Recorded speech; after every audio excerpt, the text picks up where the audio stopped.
Hey, everybody. Welcome to Pardon the Noob Show. This is Jay Gotti. The man next to me is the OptimusMagnum. I always get charged up watching that intro, don't you guys? That's a freaking awesome intro. Optimus put that together. It was, we couldn't say no after he put that together. It just fires me up to start the show. I want to thank everybody for being here live in the Twitch chat today with us. We appreciate your live support. And if you're listening to this later in the week on YouTube or maybe even the podcast, keep in mind we put those out on Mondays. You'll be able to find that on the GGR YouTube on Mondays. And of course, download that wherever podcasts are downloaded for yourself, whether you're using iTunes or Spotify or any app out there. It goes out to all of them. So if you're unable to join us live and you join us later, appreciate you guys as well. Thank you so much. Optimus, we're here at every Saturday morning at 10 a.m. Eastern. What have you been thinking about all week? What's been going on this week leading up to this week's episode? Not much. I've been doing some gaming. Yeah. I've been playing MLB The Show 21. Believe it or not. I said I was gonna play it, and I tried it. It's the first time I've played a baseball game since the Sega Genesis, which was Triple Play 96. And I have to admit, I've been enjoying it. I suck at it, but because all the controls are different, I'm starting to improve my hitting though. Nice. I learned there's all these different ways and things you can do to hit, and I've learned some new ways and stuff. So now I'm enjoying baseball again. So it's been fun. Very nice. Got some Apex in this week. Just making it through another week. Actually started playing Cold War on Thursday night, and they pushed an update in the middle of my stream. Yeah, and I was like, yeah. And so we let it do its little update. It was a small update. Got back in, started playing the first game, and it's all fritzing all over the place. So I'm like, guess what, COD? You're dead to me today. On to Apex Legends. So we got playing some Apex. Good old Apex. Good old Apex. It's always reliable. It's always fun, especially to play with teammates. So nothing too crazy this week. Wife's birthday is coming up.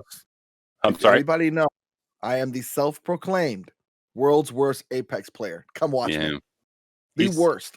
He's self-proclaimed, but don't sleep on him, folks. He put out a clip montage out in socials this week that did not say anything like that. So that was hours of gameplay. He must have got lucky over the period of 24 hours and had a few kills, and he put those kills together or something, if that's the case. But either way, Optimus, I will not let you beat yourself up like that. You are a decent Apex player. Okay. We're not masters level or Apex predators by any means, but we have fun doing it. And we do send quite a few kids back to the lobby. So, all right. So that's a nice little catch up from this week. Discord. It's got some new stuff out there. Optimus, you want to tell us a little bit about that? Yeah. So the Discord is going through some changes. We're gonna be revamping the Discord a little bit, but we've added a couple channels that you guys might be interested in. The first one being Retro Enthusiast. That's for you guys that collect games or play retro games or just want to talk retro, or maybe you're interested in getting cheats, games. You want to buy some games. You want to do something. I actually made a deal this week. I bought a game from Play Beat Delete. She put her eBay store on there. I checked it out, and we made a deal on the side. And I actually received that game, and it was awesome. And it's a good way to share games, talk about games. If you're on the hunt for something, maybe, when I'm out garage sailing or yard sailing, I can look for that game for you, maybe pick it up and send it to you. You just, obviously pay me for the shipping and the cost I pay for the game or something like that. But we can help each other out and basically, in our collecting or just in our, just in our normal lives. And there's also Game Talk. That's where we're just talking games, whether it be whatever. It can be game news, or just a new game that's out that you guys want to share, or you want to share pictures of your gaming setup and things like that too as well. Same thing for retro. If you have a retro gaming setup, you can share it in there. So basically it's two new channels to basically talk a lot of games and get the community rolling. And so far it's been really, really hype in there, especially Game Talk, which I just found out about literally before the show, even though I've posted in Game Talk not knowing I posted in Game Talk. I found out that it was new. I thought it was always there. It turns out it was new. Yeah, actually, Game Talk was one we were tired for a while. We had it forever. And just cleaning up the Discord with one of the channels we put away because it wasn't getting a lot of action. And received a very positive response since we brought it back. It's been blowing up. We're getting 50 to 100 messages in Game Talk every day. So Yeah. Now that Optimus knows where it's at, they're the top 2 right underneath the gaming categories in the channel. So won't be too hard to find. It's right there up at the top, so you can check it out. Something you should actually check out if you didn't know where those were, you know they are now. But where you should check out is you should check out this Twitch channel on Monday, 8 p.m. Eastern. You know what's going to happen. Matty Geek is probably going to beat up on Peter. Let's just call it what it is. They're going to play another game. This week, it's going to be Star Wars Dark Forces. Technically, the stream's on May the 3rd. Next day's May the 4th, so it makes sense to have a Star Wars title in there. I'll be in the chat rooting for Peter because I really want Peter to get a win. It's time. It's time for him to jump in there. It's time for him to show the promise that he has as a gamer. And Maddie, just take it easy on him for 1 week. Just let him get one win. Just one. Just let him get one. This might be the one. This could be the one. So you want to make sure you don't miss that. You never know when you get that one. There's always that one moment where Peter comes through. Peter shines through. He came close last week.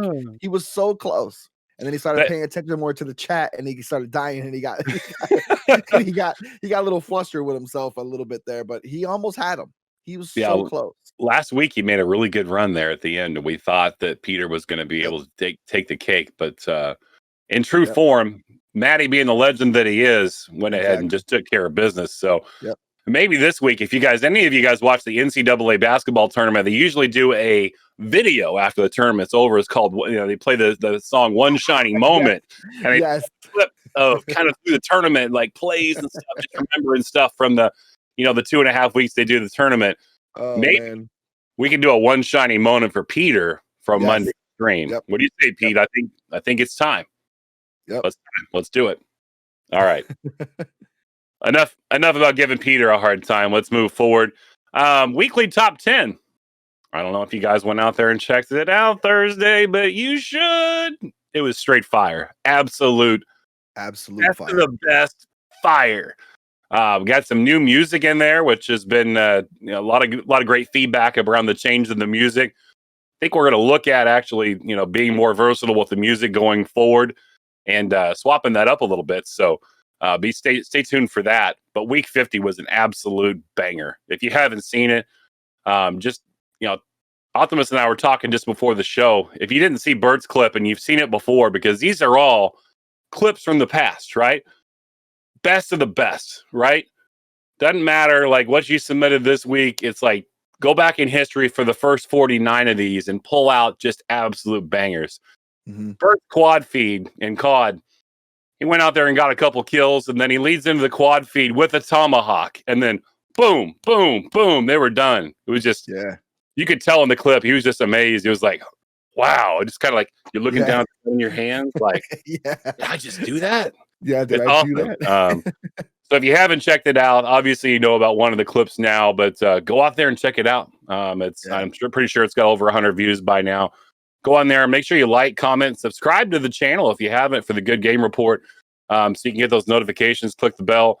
You're going to see our content on there as well from our shows, so you might as well do it. Let's get in there and like, comment, subscribe. Do it. Do it. All right, so moving on from the Good Game Report top 10, Apex Legends. Speaking of May the 4th. The 4th is going to be with us in the terms of a huge Apex update and the start of Season 9.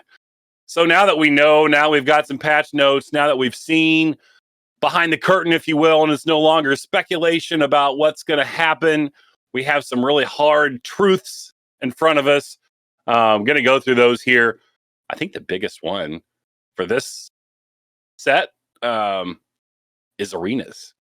If you haven't read about it yet, it's going to be a completely new game mode, arenas. So it's going to be 2 teams, 3-on-3. We're going to be set in arena. There's going to be a couple different custom tailored maps to start with. They're going to add lots more as they go.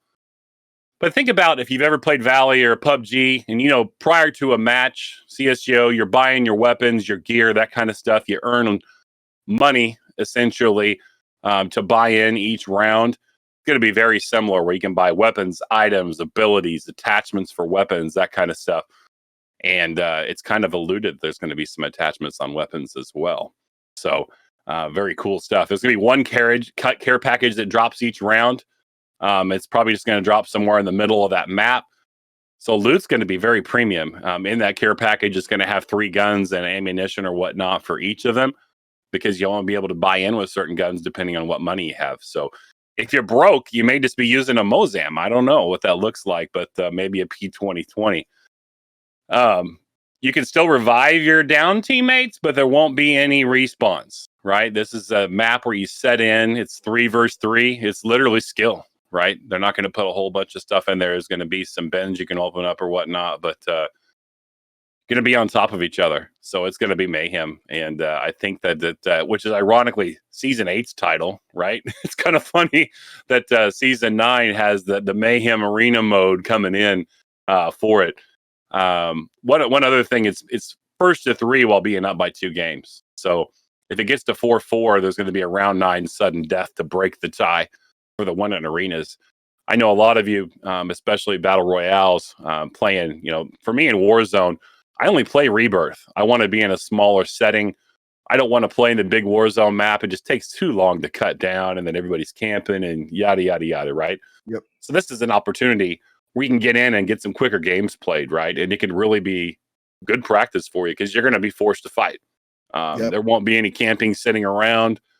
There's going to be 3 people coming after you and 3 in your team going after them. So it should be a lot of good combat, a lot of skill development is going to happen here. I'm pumped for this. Yeah, I'm very pumped, because it reminds me of Search and Destroy without actually having to do the you're just basically playing Search and Destroy, but team deathmatch within Search and Destroy. Yeah. So you're not even worried about anything but killing. 3-on-3 team deathmatch. Instant action. Yep. Absolutely. So next up, and we know this has been confirmed for a little bit now. We finally have our legend Absolute for Season 9. It is Valkyrie. We saw the preview trailers of her coming in there. Her father used to be a pilot in Titanfall. We saw him talking to Blisk. We saw her come into Blisk and basically show, hey, this is who I am, and this is what I'm going to do, and takes her father's key card from him, the Apex Predator key card. So let's talk a little bit about what she's going to bring to us. Her passive is going to be VTOL jets. So when you press jump while in the air, it's going to engage your jetpack. It's going to let you switch between hold and toggle in the options menu, so you'll be able to kind of float in air a little bit, which is a little bit it's a little bit crazy. It's going to take the fight in air a little bit more vertical. We know Horizons made a big impact on the game with hers being able to lift herself and the team virtually up into very tight places. Won a match a couple weeks ago because Bird Baby had used Horizon and is just very good at using her and getting people into tight places. So that should probably even out Horizon a little bit. Her tactical is going to be a missile swarm. So you're going to fire a swarm of mini rockets, which are going to damage and disorient the enemy, obviously. I'm thinking like you jump, you get up vertical, then you use the missile swarm down on them. I don't know. We'll see how it plays out, but that seems like could cause some problems for other legends, especially if they're grouped together on a ground level below her. That should be a game changer as well. Her ultimate's going to be called Skyward Dive. And what happens here is you're going to press it kind of once to prepare for the launch. The teammates can interact and kind of join with her, and she can pull the whole team up with her into the air and then skydive back down. So this is not just like a Horizon temporary lift. Did I say Verizon?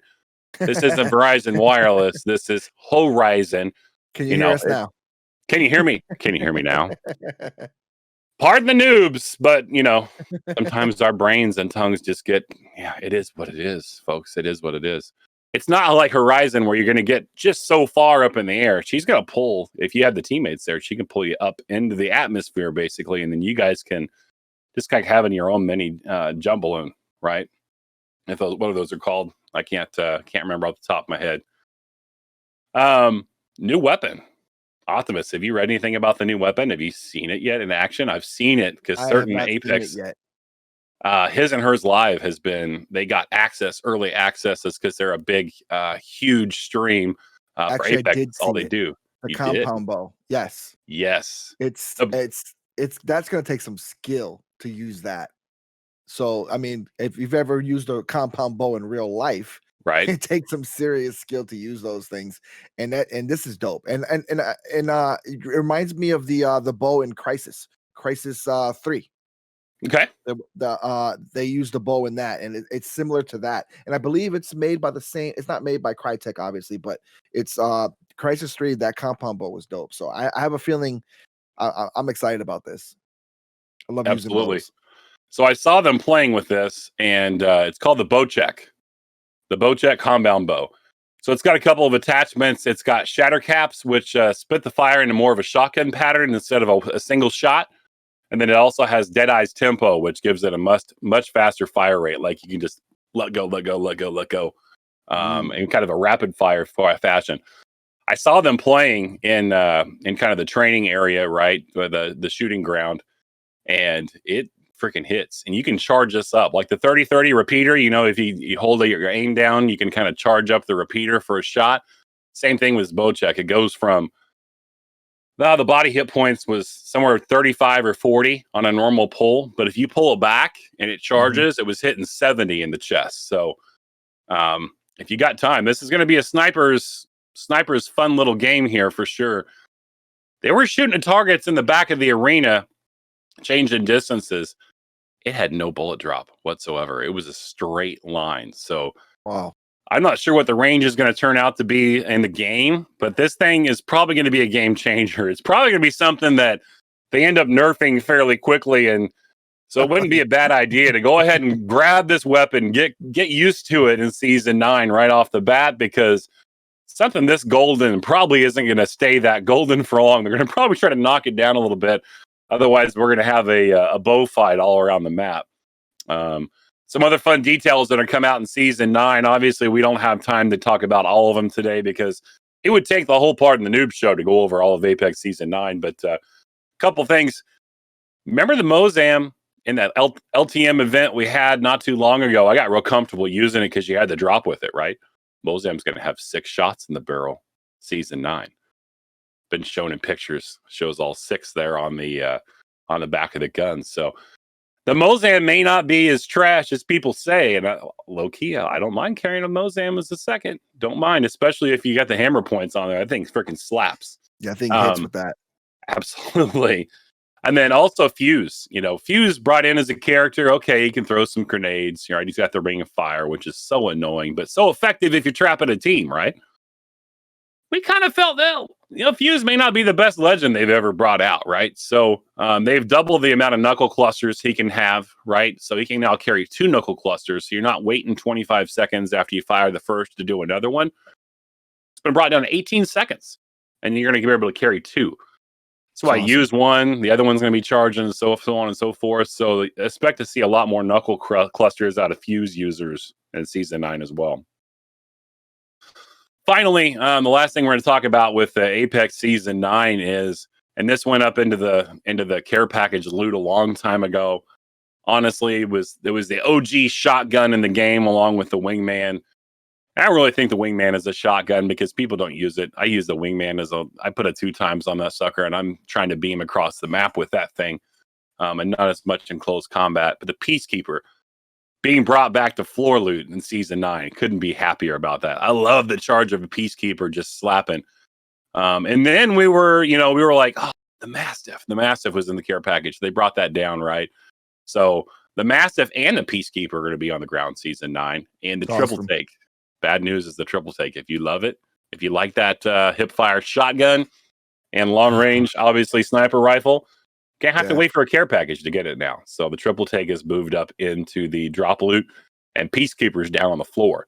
So believe we had a poll around this week for the part in the Noob Show. If you interacted with on the Good Game Report Twitter account, we asked, what are you most excited about for season 9? And we had some interesting results. The options were the new Legend Valkyrie, the new weapon, the Bocek, Peacekeeper's ground loot, and the game mode arenas. What do you think was the winner if you had to take a guess, Optimus? I would have guessed the new game mode because people get excited about that. I got excited about that. So Absolutely right. The game mode for arenas came in at 50%. So half of the people who voted like the arenas, followed by Peacekeeper ground loot at 30%. And then the new Legend of Valkyrie at 20%. And then the Bochek got no votes. I bet if we did the poll again in about a week, I bet that will change. Yep.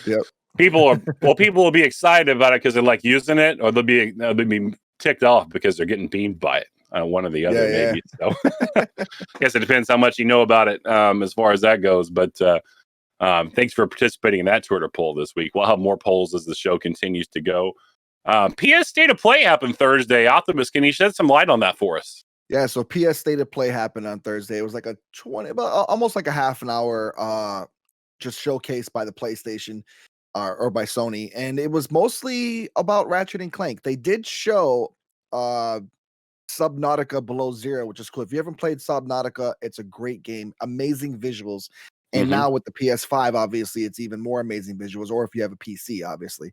But Subnautica Below Zero looks like it's now obviously under ice, and you have to basically survive and do all this crafting and stuff like that, and do things like that. But the big showcase was Ratchet and Clank Rift Apart, and Sony was basically showing the game. And I had to say, I got pumped for Ratchet and Clank. Like, it looked so good, and there's a new character, and then on top of that, they had this huge focus on their controller. So if you don't know about the Sony controller, it has this thing called haptic feedback. So basically, when you're playing with it, I don't have a PS5, but when you're playing with it, I've done a lot of research on it. You can feel like if you're shooting a gun or you're doing things with a controller, you can feel the vibration to a point where it's interacting with your hand, so that you feel like you're part of the game. So when you're pulling something back, like let's say a compound bow, you can feel that tension when you're pulling the bow back in your hand, and you can feel the fire, like the release, like it'll vibrate a certain way as if the bow was in your hand, you were pulling it back and shooting.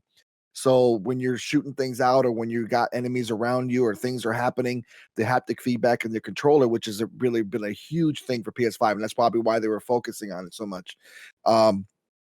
It just responds so well that people just feel you get lost in the fact that you're gaming, and that's what's cool about it, because you feel like you're in the game, you're immersed in the game so much that you just forget where you are, and that's what they want. They want you sitting there on the couch playing the games, and or streaming, playing the games, and using that controller. But That's right. Ratchet and Clank looks so good. The visuals and just the gameplay, the new stuff. They even had him wall running to the side. It was pretty cool. I know you don't like wall running from Titanfall, but in a game like that, it's cool, like an adventure game. Yeah, it's fine in an adventure game. Just don't put it in my COD. Don't put it in my COD. Don't Yes, put it in my Apex. Don't put it in my COD.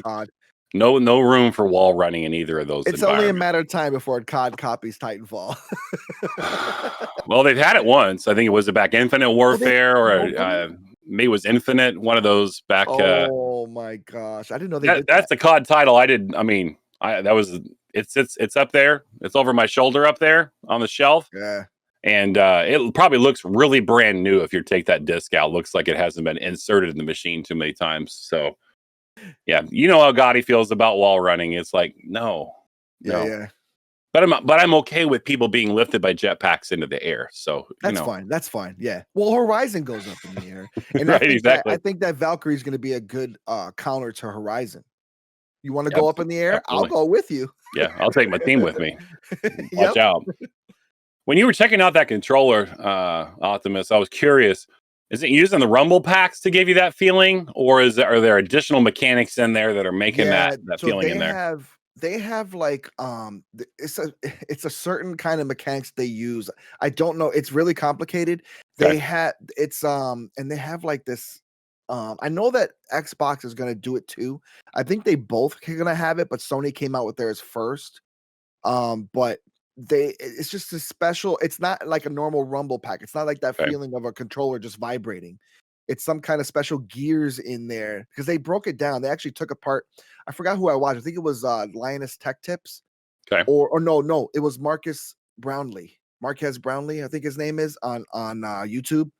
He broke down the controller and how it has certain gears and things like that. And and it's different. It's like a different feeling because that's what gives you this. Because they can change. It's not just a vibration. There's Right. certain little. It could be mini vibrations. It could be mini. Like I can't explain it because I don't have the controller, so I don't know how it really Right. feels. I just know how they describe the feeling of it. It's just something that they never felt before. So it's something probably less significant than a rumble pack, because a rumble packs just jar Yeah, the controller. Typically, yeah, when I turn my rumble packs off. If I were going to order a scuff, I'm doing it without rumble packs because I don't want. Usually, it can take away from your aim and what you're doing, especially in a first-person shooter. So I turn them off. But yeah. I'm not a big fan of rumble packs or the vibration too much, but this is something like a little bit different. I think especially with a game, if you're playing, I don't know if you're playing like COD or something, you want this. Maybe you do because maybe you want to get the feeling of you're actually pulling a trigger, but because that's what it feels like, you're actually pulling a trigger, I guess, supposedly. But if you're playing competitively, I don't think you'd want that. It no, depends on what kind of player you are. But I know I don't like that stuff. But if you're playing a game, let's say, an adventure game, a single player game where you're, or a co-op game with someone, then that's where you want it because then you want the experience of feeling you're in the game.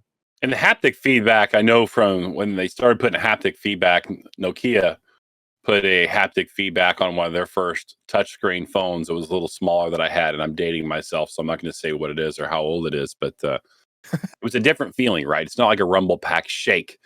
It is literally like almost just like a shock, not a literal shock that's going to like, Yeah, you know what yeah, a shock feels like? You run across the carpet, you touch something, ding, yeah, yeah, not like that, but a lesser feeling, just kind of amplify what's going on. So it could be cool. Could be yeah. cool for sure. All right, so there's been something going on Twitch lately. You guys have seen it. If you go to Twitch's homepage and you don't go directly to where you're going to watch somebody, Yep. and you look at the Twitch homepage, there's usually something, regardless of time of day, on there. It's hot tub streams. The producer can put the poll up on the screen, please. We had this week on the Good Game Report Twitter account. We asked you, how do you feel about hot tub streams? We're going to let you know how we feel here in just a moment. But we ran a poll, right? We said, hey, are you for them? Are you against them? Or do you not really care? 61.5% of you said you're against them. Big thumbs down. Nobody was for them. And 38.5%, the remaining votes went to, I don't really care. So, Yeah. Optimus, how do you feel about the hot tub streams we've been seeing on Twitch lately? I am in the I'm in the both. Like I wish they weren't happening, Mm-hmm.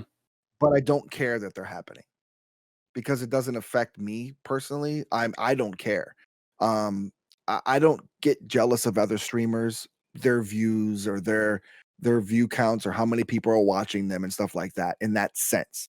Now, as a father of two daughters, I would not like my daughter doing that. Having, sitting there in a hot tub for views and money and having like grown men and boys thirsting over you in a channel. But I also have no control over my daughters like that. If Sure. they're old enough to do that and they want to do that, I have no control. I can't sit there and tell them, hey, you shouldn't be, don't do that. That's their life.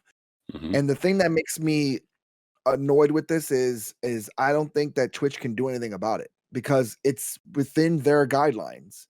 And I did some extensive research this week on this. All right. Here we go. And one of the girls that was doing it said she's not going to stop because there's nothing in the Twitch guidelines that says that she can't. There's nothing in Twitch that says you can't do that. And Twitch knows it Mm-hmm. because number one, Twitch won't stop it. Probably because if they tried to, they might get a lawsuit because there's nothing in the guidelines that says that they can't do it. So Right. Twitch might get a lawsuit against them, and they don't want to risk that because that's money they have to pay out. And two, they're getting viewers. Yeah. These people are averaging Lots. thousands of viewers in their channels, and so why would Twitch want to? Why would Twitch care? They're getting views, so it's not hurting Twitch. It's not hurting anybody. It's not really technically hurting anyone. It's just hurting people from getting views. So I think that's why people are mad because they work hard, they do their streams, they game, they have good gameplay, they have good interaction with their chat, they do all this stuff. And then here comes a girl, takes off the top, gets in the hot tub, and then instant views. And of course, Right. it's going to happen because you're going to have thirsty dudes and people want to watch that because that's what they do. But if there's that crowd for that, do you want that crowd in your stream anyways? So it doesn't matter. Yeah. For me, that's why I don't care. Let them do it.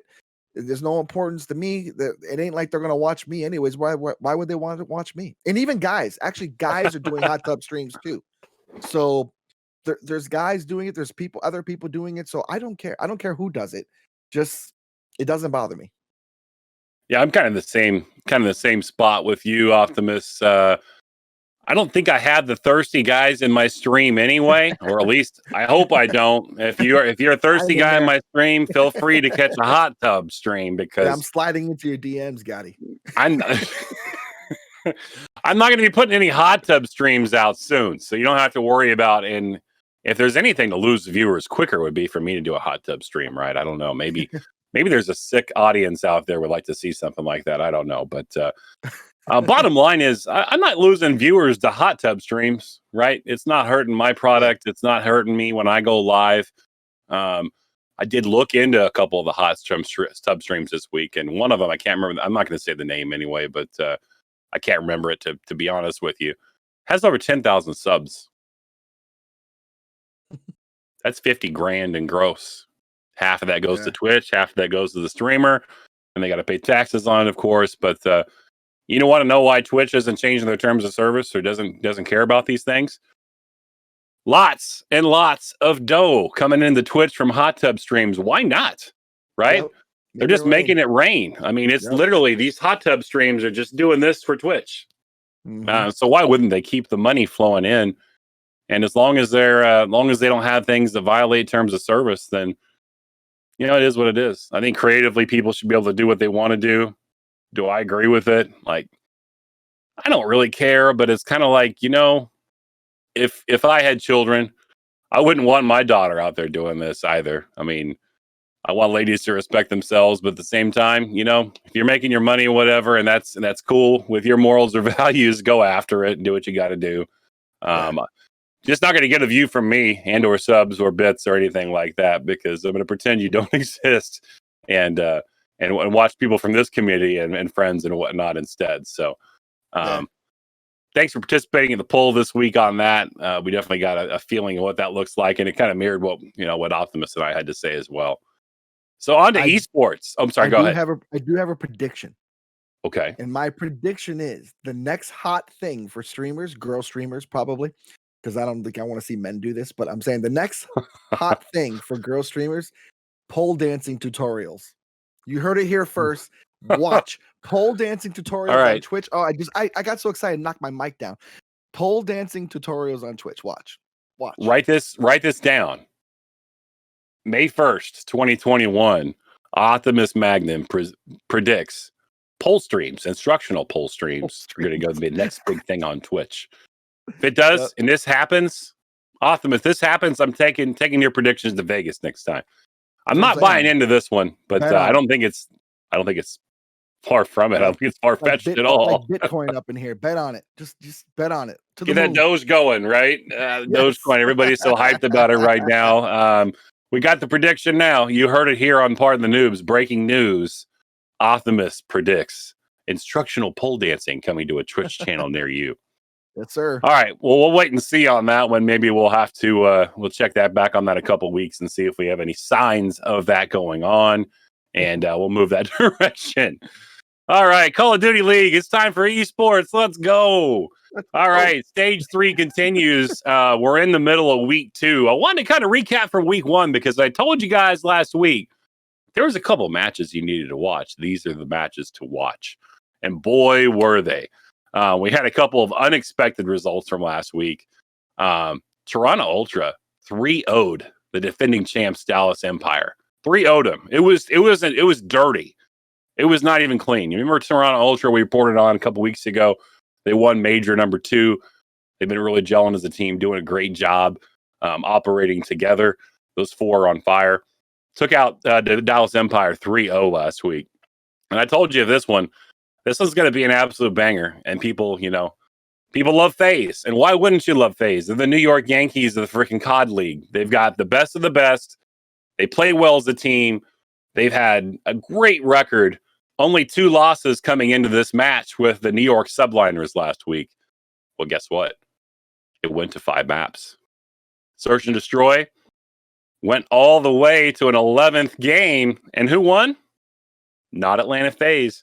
New York Subliners come in and beat FaZe, giving their 3rd loss of the year. Absolutely. It was electric. I was watching it on the TV in my living room. It was just, oh, wow. Whenever you see kind of like David versus Goliath kind of thing, right? And you're like, they get a chance to be competitive. And then all of a sudden they are. And all of a sudden FaZe has their back against the wall and have to come back in that to force a 5. And then they end up losing Search and Destroy, which has been Atlanta FaZe's heel this year, right? They're not consistent in Search and Destroy. If they want to bring home a championship, they want to bring home another major this year, they're going to have to get better at S&D because their Search and Destroy game is off or on. It's one or the other. And if you're playing against a team that's on with S&D, there's always 2 maps out of the 5. If it goes the distance, they're going to be played in one of these matchups that are Search and Destroy.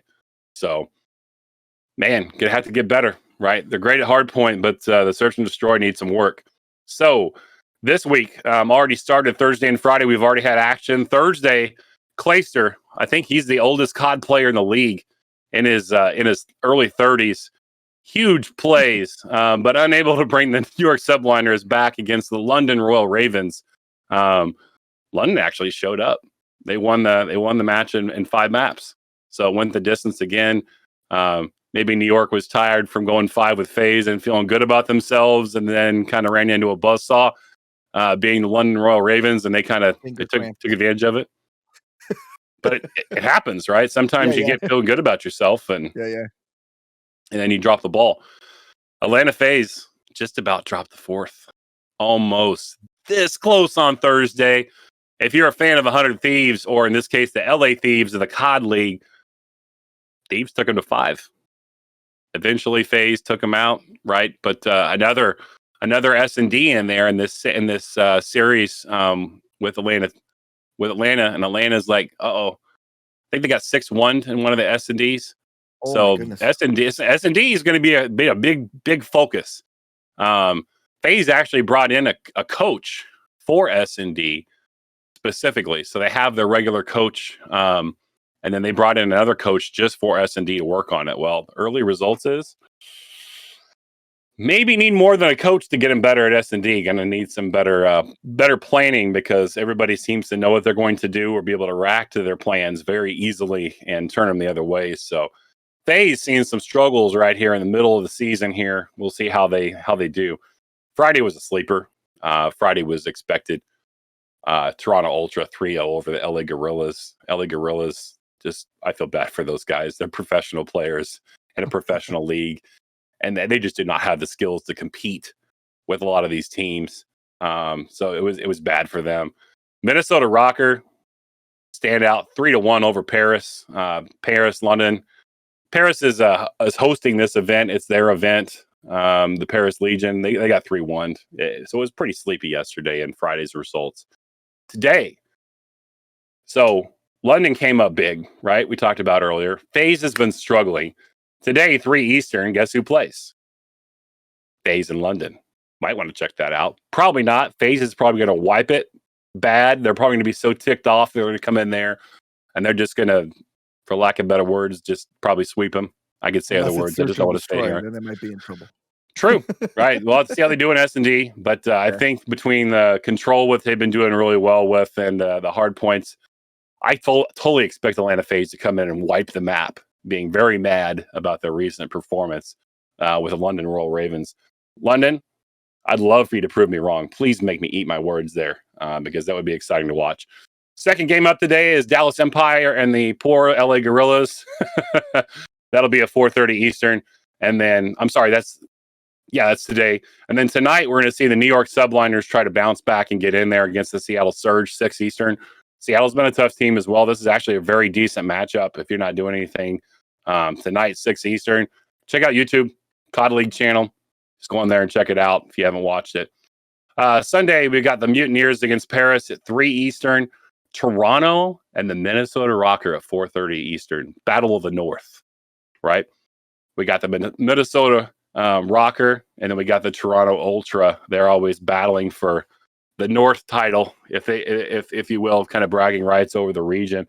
They're going to be up at 4:30 Eastern tomorrow, at 6 o'clock Eastern on Sunday. This is one I'm going to definitely be tuned in because I favor the Optus Chicago team. Optus Chicago, LA Thieves, 6 Eastern. So that one should be an absolute banger. I hope it goes in the way of the green wall and not the Thieves' way, but I can honestly say right now it's a toss-up the way the Thieves have come in playing this week. They definitely got their stuff together. So, again, we had a poll question here around who do you think is going to win the whole thing, right? So, excluding Atlanta FaZe in our Twitter poll, who do you think is going to win major number 3? Right? Who's going to win this major? So let's take FaZe out of it because everybody's going to pick FaZe if we put them in there, right? So we chopped them off the top.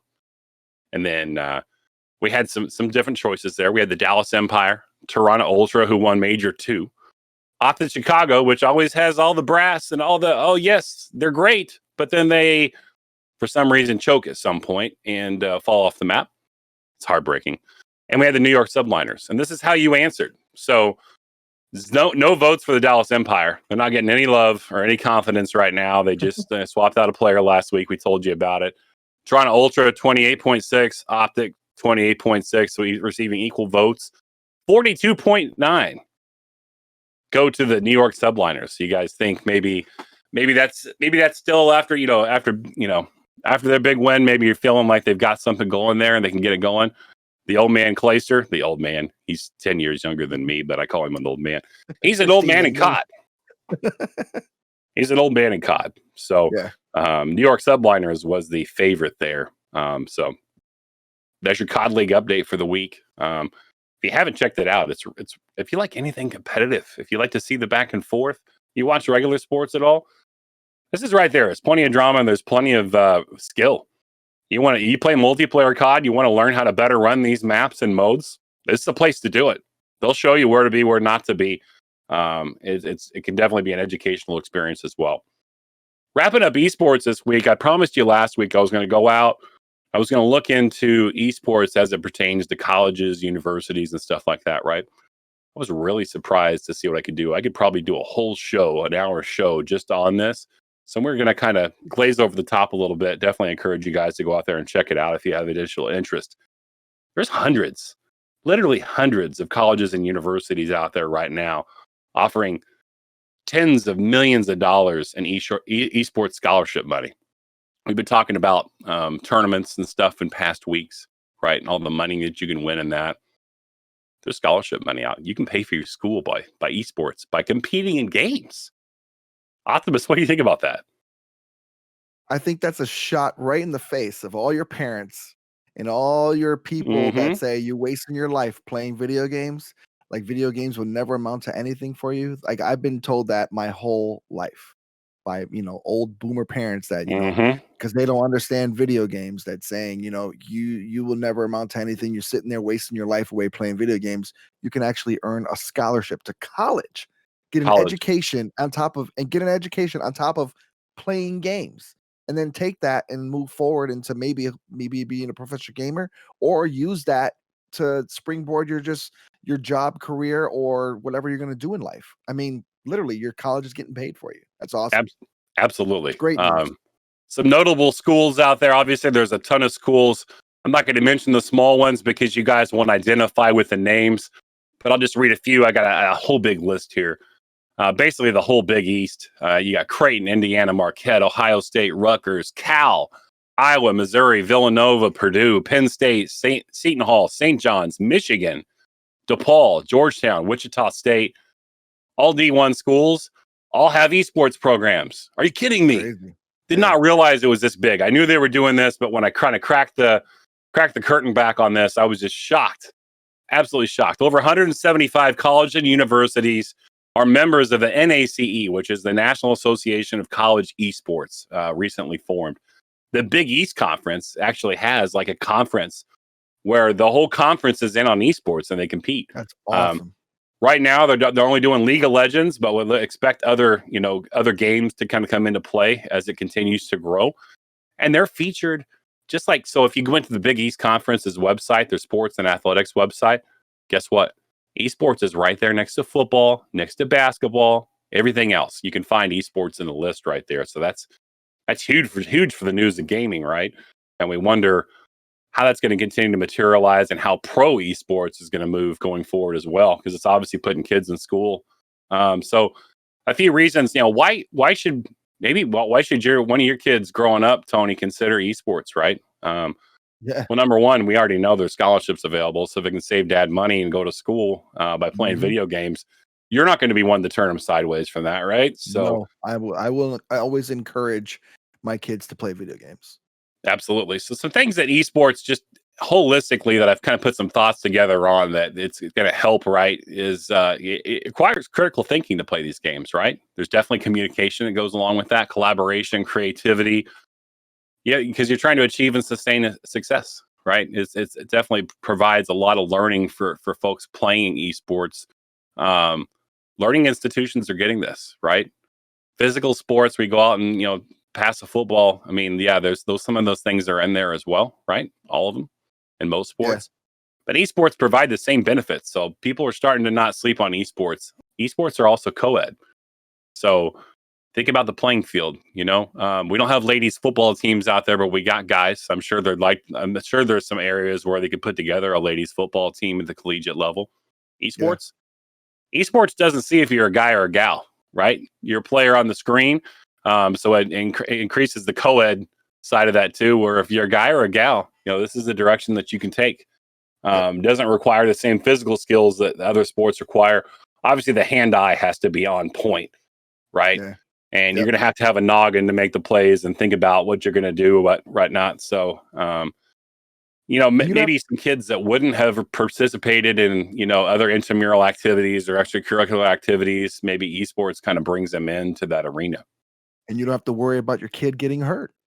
That's Football, baseball, basketball, your kid can tear ACLs, hurt your knee, break maybe thumb ankles. injuries The only at thing worst. you might worry about is a finger cramp, I guess. Like, oh, I got a cramp. Somebody give me some water. I guess, but that's about it. When I streamed 7 hours a week ago Friday for my birthday stream, I can't lie, the thumbs were locking up, bro. I have not played games for 7 hours consecutively for a long time. So, but also I'm 42, so these young cats probably aren't going to run into anything that we're going to run into for gaming that long. So typical scholarships, just to kind of wrap up this category, typical scholarships run from anywhere from $1,000 a year up to $25,000 a year. Goes towards your tuition at that school. Like, come on, really? This is right there with any other big sport. I mean, these are full rides. 25 grand is going to give you a full ride. I love that. I'm glad. This is a really good thing. I think it's a great thing. I'm glad colleges are doing this because this is a big thing. I mean, money should go to things like that, Get these kids involved, get these kids in education, and this is awesome. I love it. The original question was, is it bringing revenue? And apparently it is, because this isn't going to happen. They're not going to throw this much money at scholarships unless it's bringing money back in. So this isn't just something that football's funding or something like that. This is something that's actually turning profit itself for the universities. So they're turning it back into scholarships, and esports is going to become a real thing. So I'll continue on this kind of line of path with esports, not just current day stuff that's going on, but I'll continue to do research and bring you guys esports updates as we move forward, so you can kind of understand what the future looks like. I think it's time for Retro Corner with Optimus. Yes. So some big news this week. If you like retro and you have one of these, it's the Evercade VS is set to be released in November 21. The VS is a console. Now they've already released Evercade handheld. The handheld is dope. They have all these like mini little cartridges that go inside the handheld. Each cartridge can have anywhere from 6 to 20 games. These are all retro games, whether it be Atari. It's hard to explain. There's like all these different titles that from different named companies like Namco and ColecoVision, Atari, other stuff like that you can play. And this is a really cool thing for collectors because the boxes are really nice for the Evercade, for the cartridges. And this console that's set to be released is actually going to be able to put 2 cartridges in, so you can play multiple whatever cartridge you want, and it's going to have 2 controllers. It's obviously going to be in HD. You're going to be able to. It's going to have 2 controllers, but you can plug in up to 4. It's going to have 4 USB inputs. It's kind of got this cool door thing like the NES, where you open the door and put the 2 cartridges in. That's Probably don't have to blow it because it just goes right in. But yeah, this thing is really cool. It's got Wi-Fi for updates. It's gonna have a lot of stuff because they're obviously gonna be able to download into the system as well. And I'm pretty excited about it. It's actually set to pre-orders are gonna start May 28th. It's gonna be released in November of 2021. They're predicting. Hopefully it is at that time. But the Evercade is if you collect games and you're into retro, it's a cheaper probably option for you to be able to do that. They have like 3 packages. I think it's like it starts at $99.99 and goes up to I think $299.99, depending on which package you get. Gotcha. But it is a really, really, really, really nice console. Even I'm gonna look into it because I like collecting. And to be able to collect cartridges would have multiple games on each cartridge. It's a little easier for me than actually getting an Atari or finding a ColecoVision out there or finding all these systems that, it is fun finding that. But if you want an easier route to collecting and having still physical media, that's a good way for you to go. Do you think you might buy an Evercade? I You think don't like retro. Do you like that? at that price point, it's tough not to consider, right? Yeah. Growing up on an Atari way back in the day when my dad and I used to play, that was my first gaming system. Um, Yars Revenge, Pong, all those games, right? So to be able to get back into some of those, it's definitely on the table. Definitely on the table. Not even being a Yeah. collector, just to be able to get a hold of those games, Like I got the old Nintendo and Super Nintendos, the minis to get some of those games out of it. You get some, but not all. This is something where you could actually have some physical media, as well as be able to play some really older games as well. Yeah. But moving on, so there was a 24 karat gold Nintendo Wii that was made for the Queen of England. Now, she never did take the item. Because I mean, what's the Queen isn't going to play Nintendo Wii, obviously. Yeah. She's not cool enough apparently to play Nintendo Wii, but she never did take the item, but a collector bought it. And this collector actually put it for sale on eBay for $300,000. Buy it now. Now I'm not Wow. sure as of from the last time I saw it, it wasn't sold. And it comes with a gold Wii remote and a gold nunchuck. I said nunchuck like it's karate, but it's a gold Wii remote and Look a at that gold thing. nunchuck, and it is solid 24 karat gold. So, would you put up $300,000 if you had it for a gold Nintendo Wii? That's a good question. Yeah, No, probably not. probably Probably not. not. No. I'm not the sultan of something, I'm not the prince of XYZ.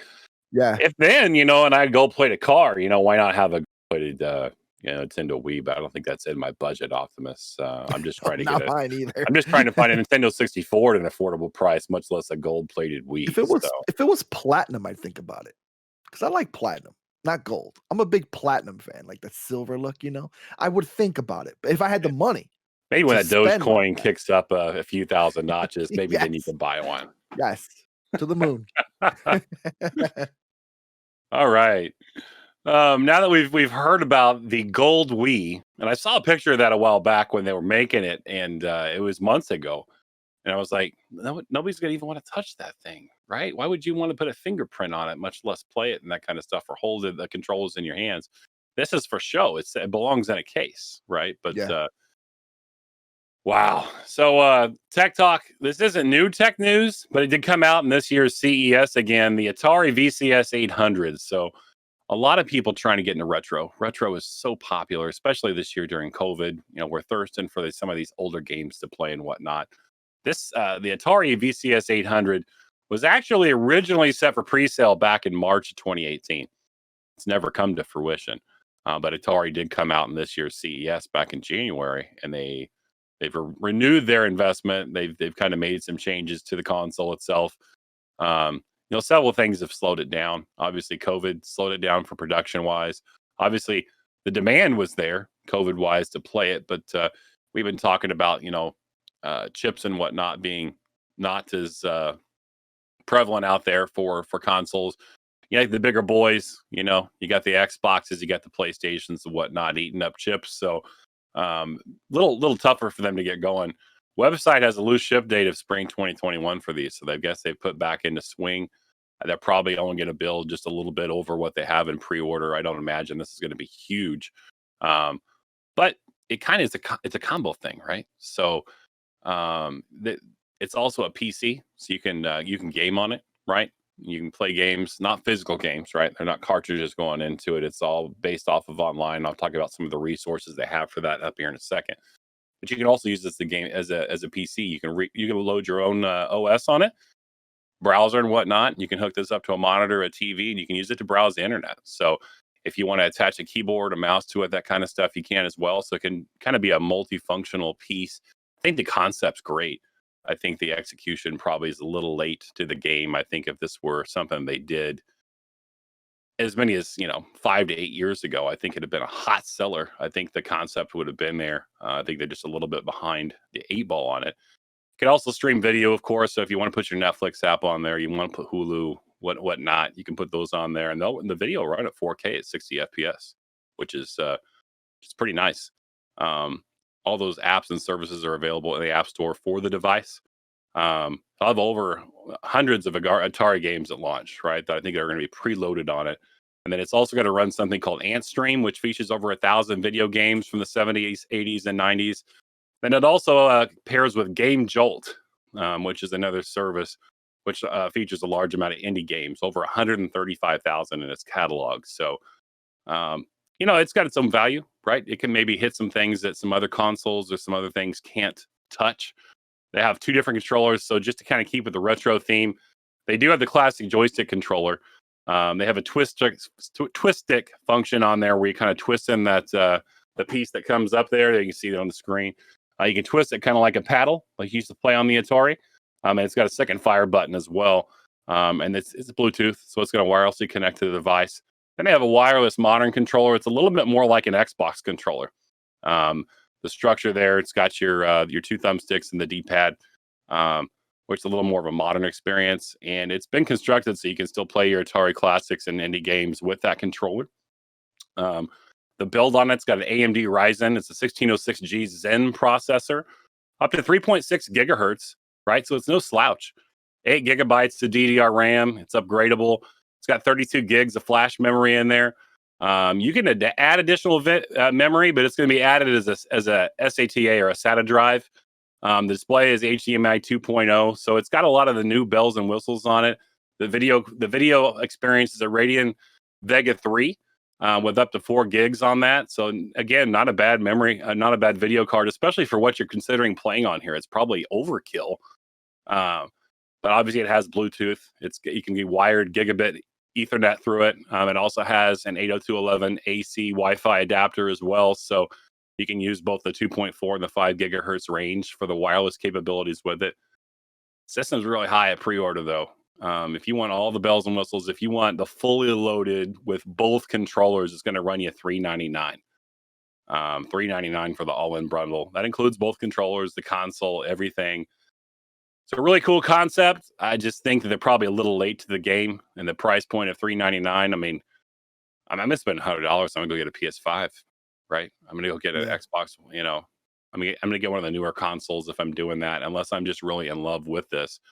I didn't catch whether we put the poll or not up yet, but the teaser poll for this week was, how much would you spend to play over 1,000 video games from the 70s, 80s, and 90s? So we had some different price points up there, ranging from $99 up to $399.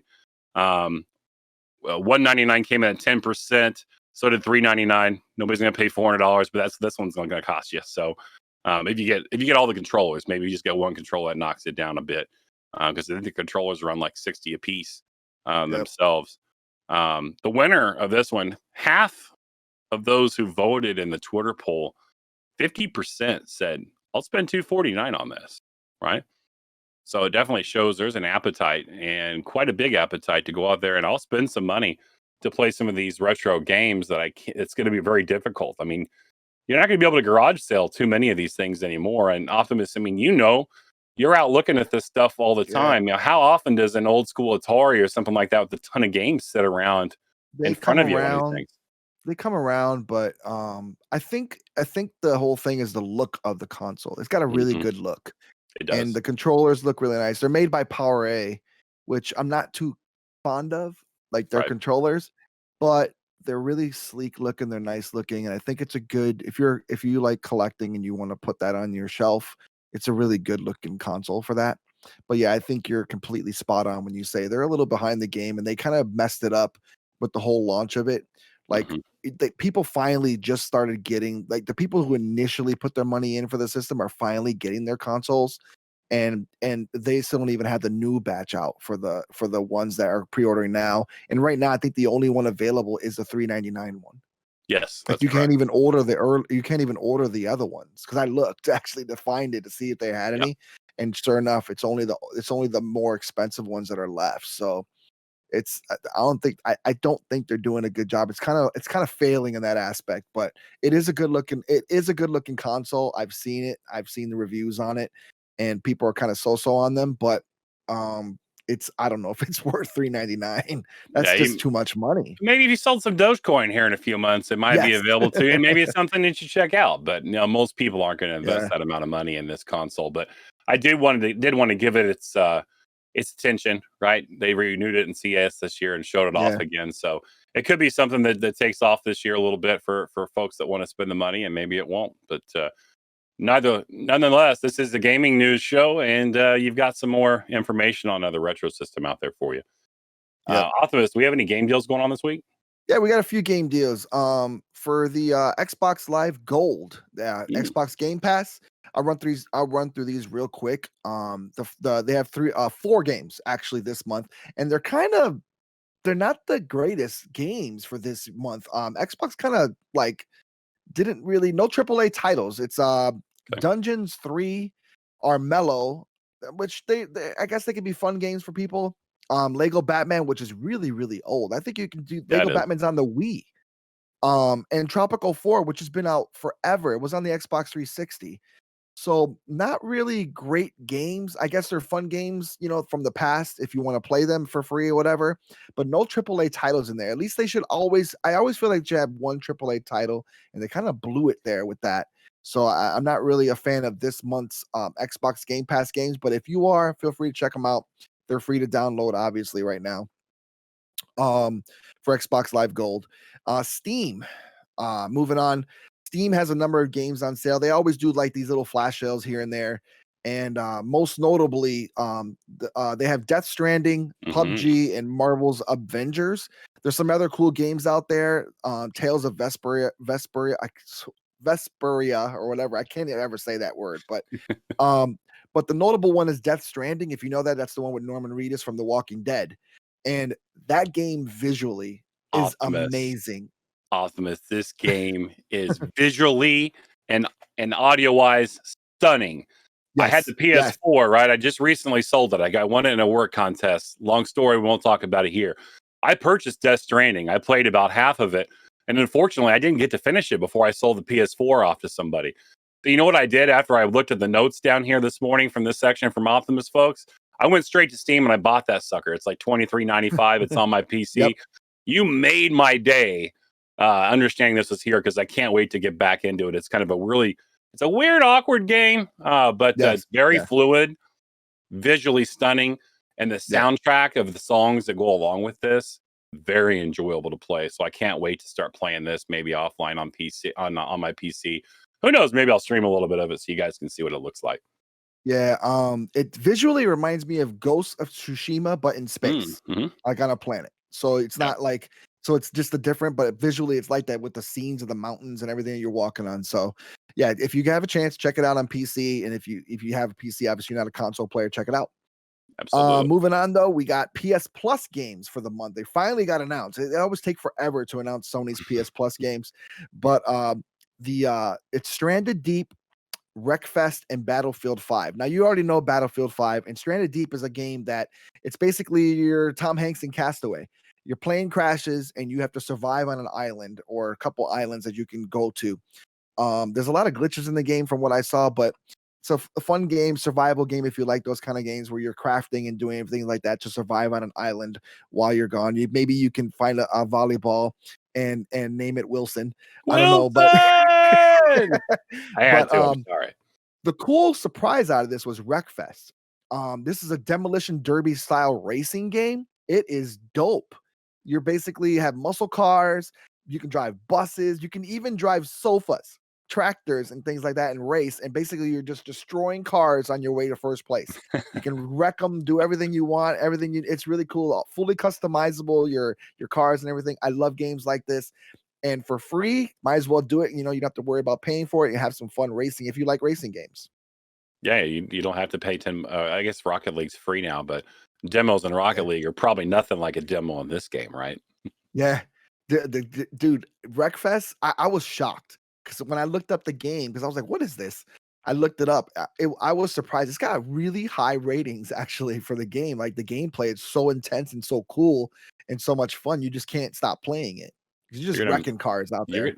All these updates on these PlayStation games, you're gonna make me want to buy a PlayStation again. Dude, they had RV races. There was actually an RV race where there's just tons of RVs you're going against. It was so cool. Yeah, carnage, absolute carnage. Yes. So our final poll question this week that we had out, we asked what you're looking forward to the most. And we had 4 choices there. We had Resident Evil 8 Village. It's getting ready to come out. Apex Season 9, which comes out next Tuesday. The Colonists, which is available on PS4, Xbox, and Switch, that comes out on May 4th as well as a DLC for AC Valhalla. And this is how nobody wanted the Colonists. Poor Colonists, they're not getting any love, and fair because they had some really good competition this week.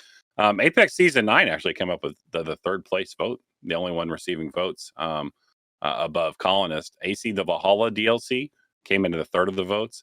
And Resident Evil 8 Village, I know a lot of you have pre-ordered this already, 44.4% of the votes in the poll.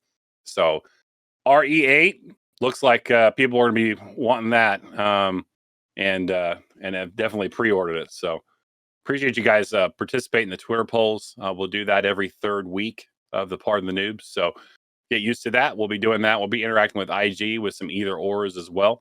But just another way to bring you in as a community and tell us what you think. Don't forget to stop into the Pardon the Noobs channel as well and give us, any ideas you have in the Discord. If you want to see something covered that we're not covering, please tell us. We'd like to know.